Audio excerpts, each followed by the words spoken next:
Hi, my name is Patrick Ritchie, and this webinar is an introduction to the topic of credit reports being used in background checks for employment, which of course affects the college graduate who is out there looking for that new job fresh out of college.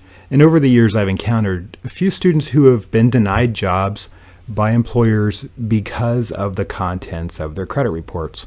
So focusing on the obvious issues of getting a good GPA, getting a lot of experience, doing as well as you possibly can, building that resume, but to then be in a position where the contents of the credit report, something that went wrong that perhaps they were not even aware of, to have that be the obstacle preventing them from getting the job that they want and are qualified for, and perhaps the hiring manager wants to have them.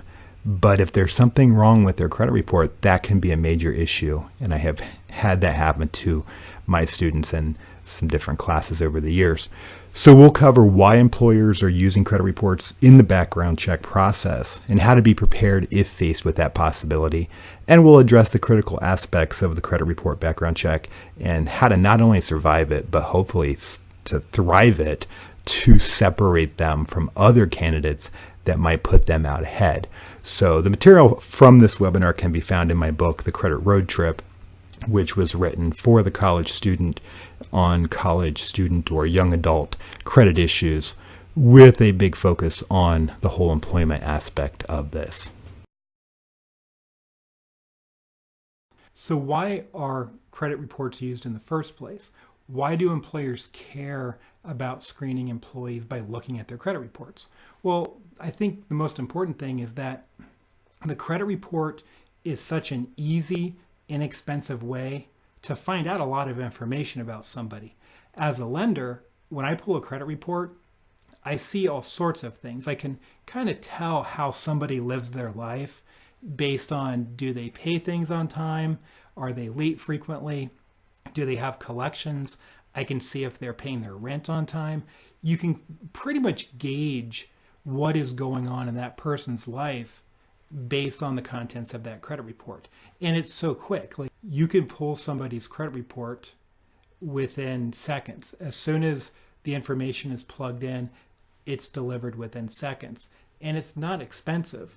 I think for most lenders, they're probably paying somewhere between $12 and $15 just based on the quantity of credit reports that they're getting. So the cost can vary. It might be as low as $7. So for an employer to use a company that does background checks and has access to these credit reports, it's not expensive at all. So quick and easy.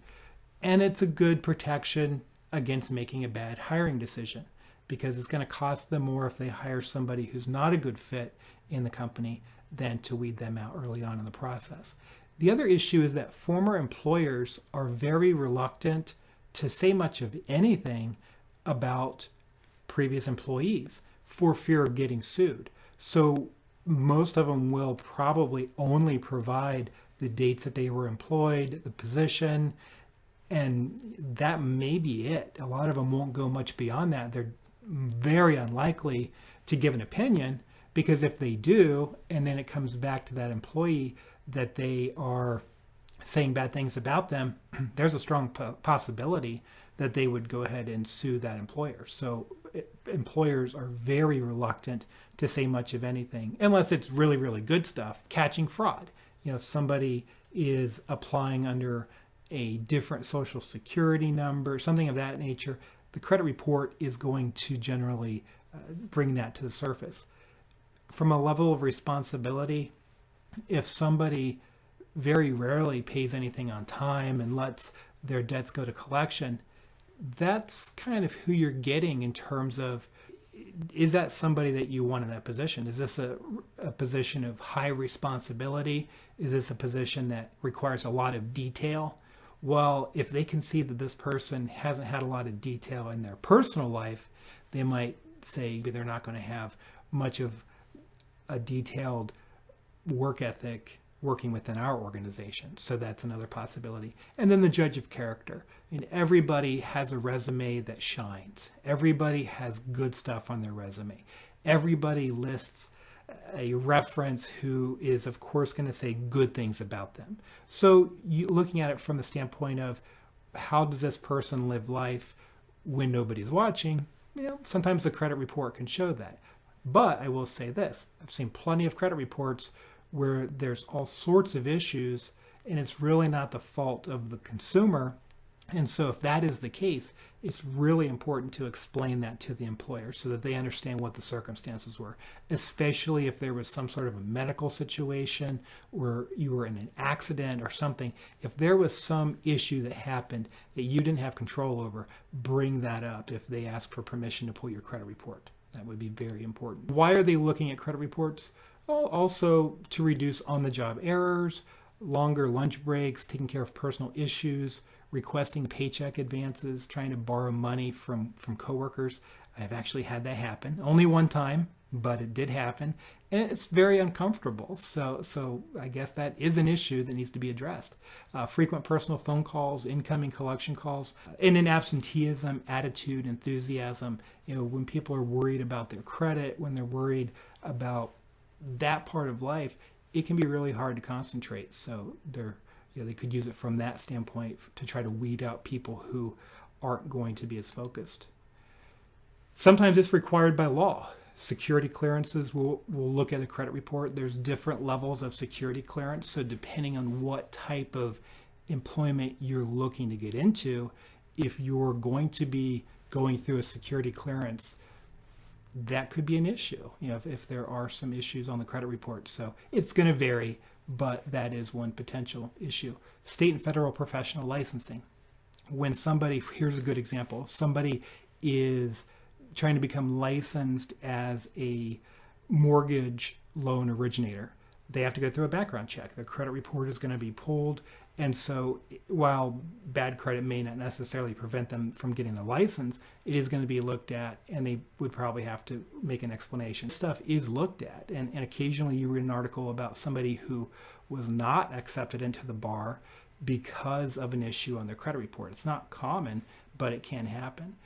Industry requirements for moral character and fitness. That's usually what you'll find in a statute, in some law, where it is a requirement. So it's not just employers who are choosing to do these background checks.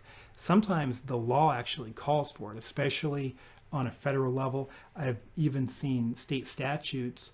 Florida has a few that I saw where they actually, and it's been a number of years since I've looked at these statutes, but on one of them, to become a contractor, there were specific FICO score requirements. I believe it was about 640. So you don't see the FICO score come into play as far as the actual credit score, but on a state level, from state to state, every state has its own set of laws. That is something that could potentially come up. So sometimes it's just a requirement of the law. So it does vary. And there are some states, there's at least 3 up the top of my head that I can think of, that prohibit employers from looking at credit reports except for certain conditions, such as handling sensitive information, handling money, stuff of that nature. But for a business owner, it goes beyond just handling money and stuff of that nature. It goes deeper. It could be corporate espionage. That's a huge issue. And if somebody is in a position where maybe they're desperate for money, they might be more likely to be bribed. So that's another concern. As far as the restrictions under the law, the job applicant has to be notified that a consumer report would be used, that a credit report will be used, and they actually have to get an authorization form signed. That's under federal law. Could be under certain state laws as well, but it's all trumped by federal law. Under the Fair Credit Reporting Act, a employer would have to have their authorization before they could look at the credit report anyway. So you would know if they plan on doing that. The Society of Human Resource Management showed that 60% of employers looked at credit reports in certain situations for potential employees. Now that was in 2009, and I know the most recent one went down a little bit. So it went down a little bit from 60%, but from the standpoint of just how widespread this is, and the industry is really pushing it because, hey, they want sales. So it's not anything that's going to go away anytime soon. There's been a lot of talk of a federal law preventing this, and this I've heard this talk for 10 years. So whether or not that will ever come into play, it wouldn't completely surprise me, but I think much like the state laws that exist, there will be a lot of little caveats and exceptions to whether or not an employer can look at a credit report when making a hiring decision. So changes are always possible, but keep that in mind. Even if you read a headline saying employers can no longer look at credit reports when making a hiring decision, there's probably some exceptions to that because it is required for certain licensing under federal law. So keep that in mind. So what are the employers looking for as far as the contents of the credit report? Well, 64% of the time they're looking for outstanding judgments. And the reason for that is if somebody has an outstanding judgment against them, really that's the worst thing from an employer standpoint, because now they have to deal with the potential garnishment. Now their accounting department has to handle that. And in the worst case scenario, if they don't handle that garnishment correctly, in some jurisdictions, that judgment creditor, whoever has the judgment against the employee, could potentially sue the employer for the amount the employer owes if the employer doesn't garnish properly. And that happens. So they have to really be on their toes to make sure that they are handling it properly, which of course with it comes cost, because they may want to check with legal counsel to make sure that they are handling it properly if they don't have any experience handling that before. So that could be an issue. Collection accounts was 49%, and really a collection account is the next step before you might see a judgment. Something would typically go to collection before it would become a judgment. Not in every case. I'm thinking more in terms of consumer type issues, not necessarily disagreements between individuals, but collection accounts could later turn into judgment. So once again, it's the garnishment issue. But collection accounts, well, some are common, like medical collections. Others really could demonstrate that somebody just didn't follow up on their responsibilities. And that's a whole other topic on how to protect yourself from collections, because what I see typically is somebody who always generally does the right thing. They always pay their bills. I would say a majority of the time, any collection that they have on their credit report, it was an issue of they never received the bill. It's some sort of oversight, maybe on their part, but also maybe on the creditor's part. So that's the reason that you always want to check your credit report, is because you never know what might show up. And when I say you never know, I literally mean you never know. It could be a library, it could be a gem. I've seen so many different types of collections, and that's a whole nother module within itself. 25% were looking for bankruptcy. There are some protections under the bankruptcy code in terms of discrimination against somebody who has filed for bankruptcy, and that varies. They may look at it, but how it's going to come into play is going to be hard to tell unless we knew the exact situation. High debt to income limits. So what that means is, generally speaking, you want all of your debts to be less than 43% of your gross monthly income. And that's including a mortgage payment too. So that's what you ideally want it to be at. Now that's just debts. That's not your car insurance or your groceries or your utilities and stuff like that. So if you have really high monthly payments on your credit report, that could be a consideration to say, hey, this person owes a lot of money each month. Based on what we're going to pay them, is it going to be enough? So that's something to consider. And if you're denied a job and you know that there's nothing wrong with your credit, and you think maybe it's because you have high monthly payments on your credit report, if you're married or those were joint debts, whatever the case may be, you might want to point out, hey, I co-signed on that, or I have a spouse who's also working. That's not all my debt. I don't pay that just on my own. Or I have a trust fund, or whatever the case may be. 11% was foreclosure, and then the final one was 1% medical. Generally, medical is ignored, which is good because medical collections are such a problem. FICO came out recently and said that they're going to eliminate consideration of the medical score, or they're going to eliminate consideration of medical debts in the credit score, but that's not keeping it off of the credit report. And since a lot of times employers are not necessarily looking at the credit score in every situation, but more the contents of the credit report, really doesn't help the job seeker in that situation. So if you want to get a copy of your credit report, go to annualcreditreport.com. That's the only government mandated website where you can get a free copy of your credit report with no strings attached. You don't have to sign up for anything. You just go in. Now, I'm not going to say it's easy to do it. It's a little frustrating at times because they're going to ask you some security questions to make sure that it's really you. 80% of the time, you'll be able to get it instantaneously right there online. 20% of the time, you may have to get it by mail. I pulled mine recently. I got 2 online, and 1 had to come to me by mail because apparently I answered a question incorrectly. I don't know what the deal was. There was a question that was kind of odd, but it's basically to test you on different accounts that you've had in the past, which can be a problem for somebody who just doesn't have a lot of credit. So it might ask you addresses that you've lived at. And that's one of the things that we'll have to talk about is if there are addresses that you never have lived at on your credit report, that could be a red flag that potentially somebody has applied for something in your name using a different address. So it could be the precursor to identity theft. So stuff like that we want to be watching for, certainly. But the downside to annualcreditreport.com, even though it's free, even though there's no strings attached, there is no credit score. They don't provide a credit score. So that's okay because all you care about is to make sure that your credit report is correct. That's really all you care about. You at that point, in terms of applying for a job, if you know you're going to be going through a credit report check, or maybe you don't know, so you still want to be prepared for that because here's the rule of thumb. If you know that you're going to be applying for a job in 6 months or in 12 months, you need to look at your credit report 6 months or 12 months. So if you are a senior in college right now and you haven't looked at your credit report, you might want to do that this week. And I'm not even kidding, because if it does contain information that's inaccurate or you've been a victim of identity theft, and here's the thing, I've seen so many things on credit reports. I've been guest speaking in college classes since 2002.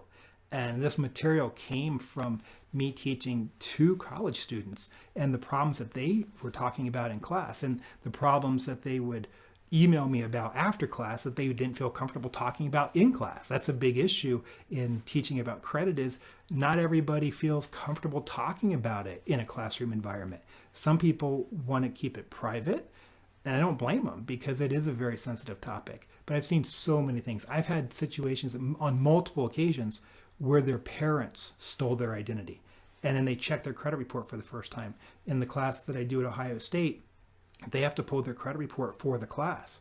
And so some of these students, they're discovering that they have credit cards that they don't recognize. And it turns out one of their parents they've opened up credit cards in their name because the parents had bad credit. So that happens. And I've seen it happen at other colleges with other college students as well. So it happens. Now, a lot of times it's just an authorized user account. It's not that big of a deal. No fraud there, no identity theft.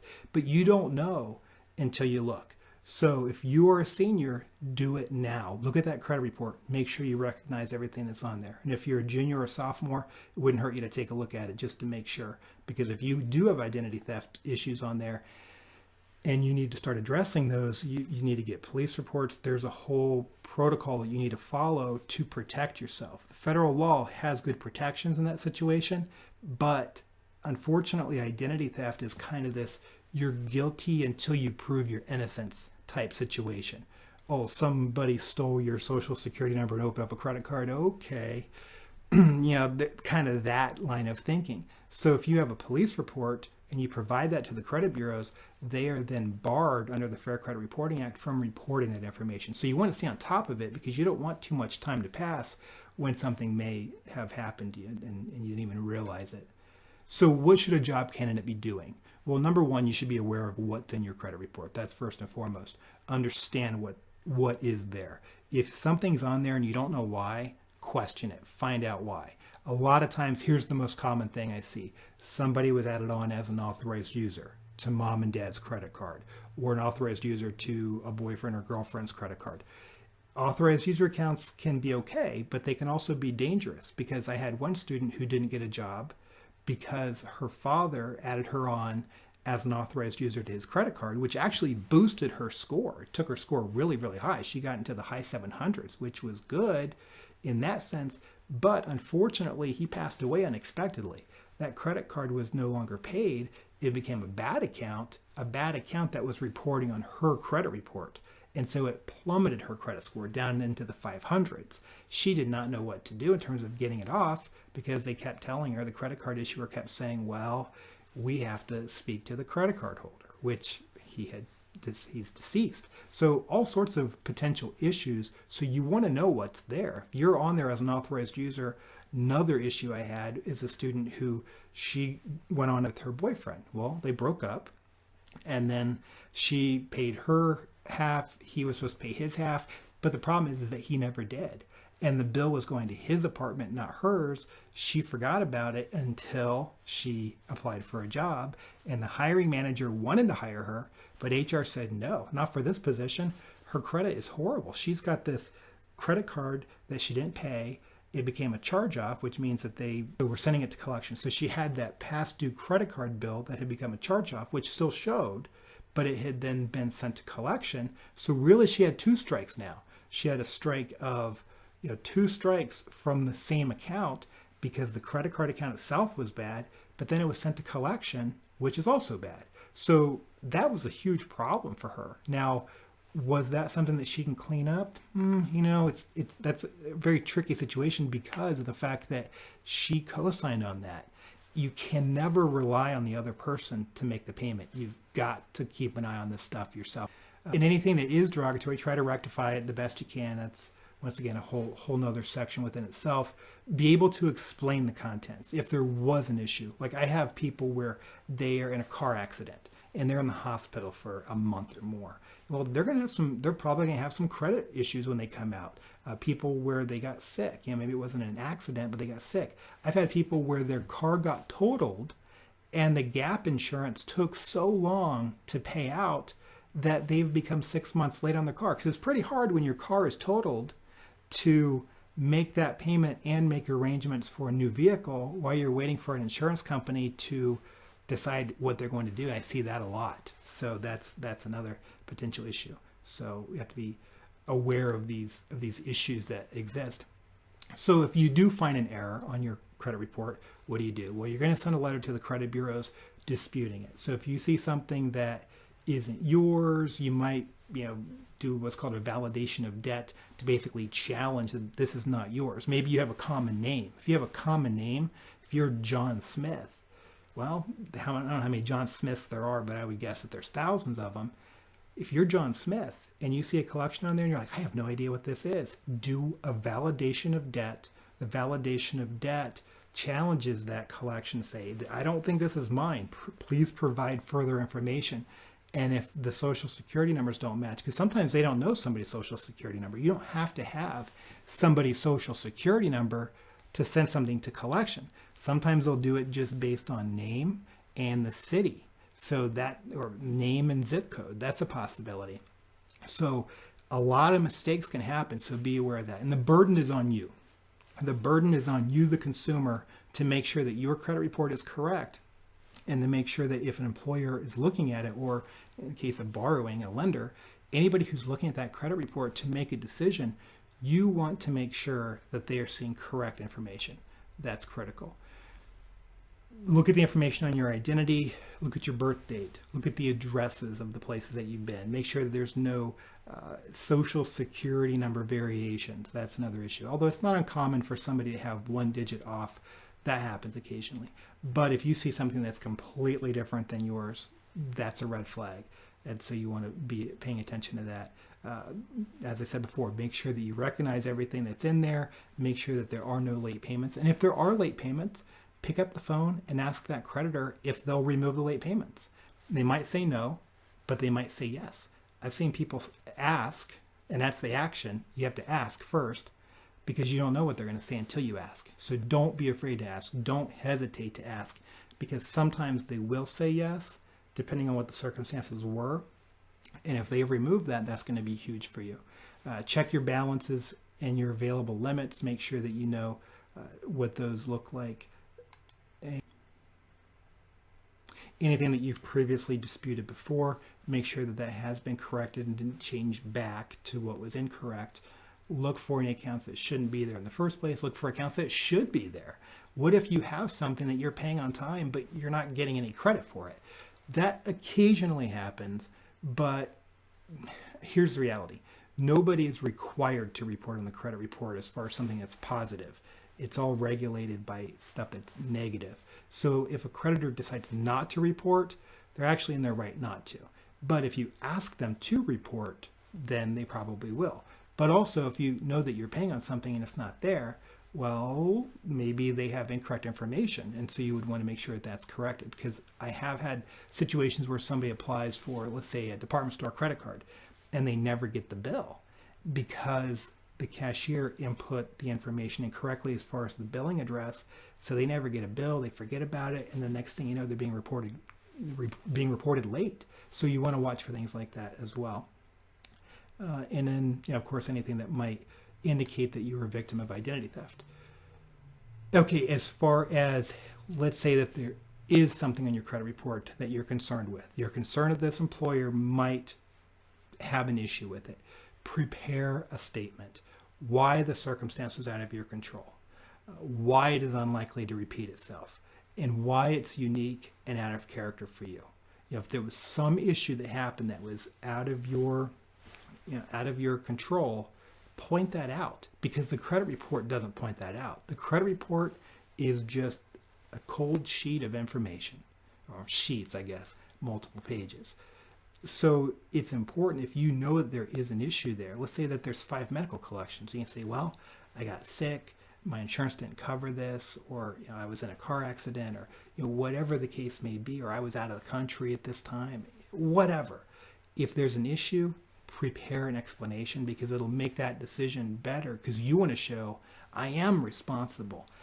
I didn't know about this. I'm young, whatever. Point it out. Show them why that is out of character for you. And then how the credit scores are calculated. I could go on for a couple hours on this part, but I'll just give you the brief on it. Paying on time is 35%. Our definition of paying on time is paying within 30 days of the due date. So that's the most important thing as far as payment. Total debts. The higher the debts, the worse it is for the credit score. And the most critical aspect of this would be the credit utilization ratio. The balance as a ratio, your credit card balance as a ratio of your credit limit. You want to keep that as low as you possibly can. Now, as I said before, the employer may not care about your credit score. So maybe this isn't that big of a deal. But from a credit score standpoint, when it comes to borrowing money and getting other things, you want to keep those credit card balances as low as you can. Keep in mind, credit cards are good in the sense of you use them to benefit you, which is when you open them, plan on keeping them open forever, because they can benefit you as long as you manage them well. One quick example, the highest FICO score I've ever seen on paper under the classic FICO model, which goes up to 850. This guy had an 841. He is 9 points away from perfection. And there's one reason that he got to 841. And it's because he had a credit card that he had had since 1965. Now, we don't all have the luxury of having a credit card since 1965, since most of you probably were not born by 1965. But what it shows us is the older a credit card becomes, the more influence it has on the credit score. And because of its indefinite nature, it's not a note that ends at some point in the future.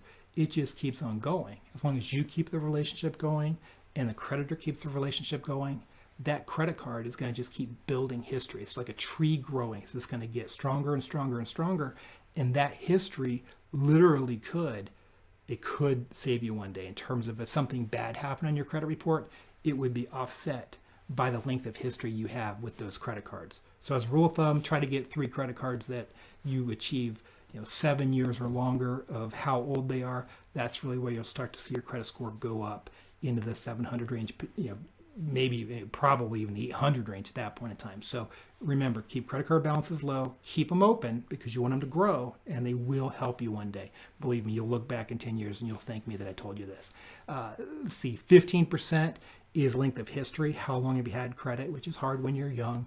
I was telling my undergraduates, when you're 18, it's hard because you just became legally able to sign a contract. So it's There's a little bit of discrimination, in my opinion, there in terms of you haven't really had a chance to show that you are responsible, but it'll get better over time, believe me.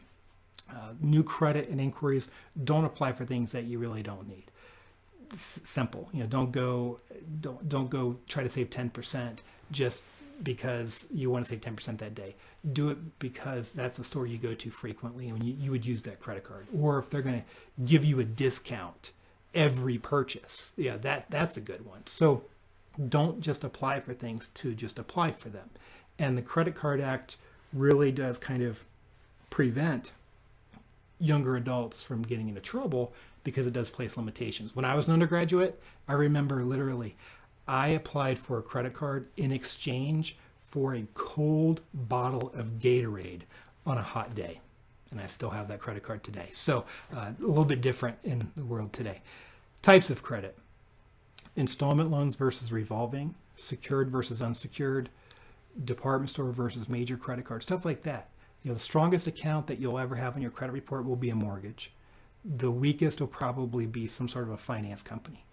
At the end, it doesn't really matter the type of credit. It's a very small percentage of your credit score, as long as you're paying things on time, keeping those balances low, and you're watching your credit report. I would say check it at least once a year and before a major event like applying for a job, applying for a loan, stuff like that.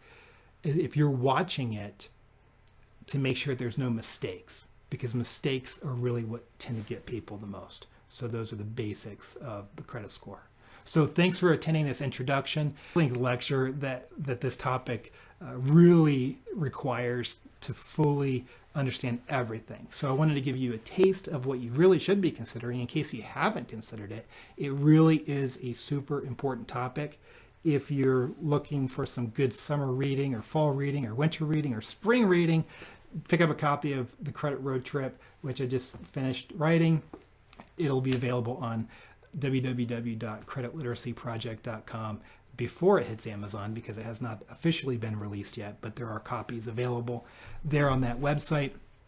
And if you are in a career services department and you'd like to have the full webinar for your students, shoot me an email, patrick.r.ritchie@gmail.com or patrick@thecreditroadmap.com. Either one of those will get to me, and we'll set something up to do a webinar, whether it's a live webinar or we can do on demand, so that way students can just watch the full-length webinar anytime they want. So best of luck to you in your job hunt and finishing up your college career.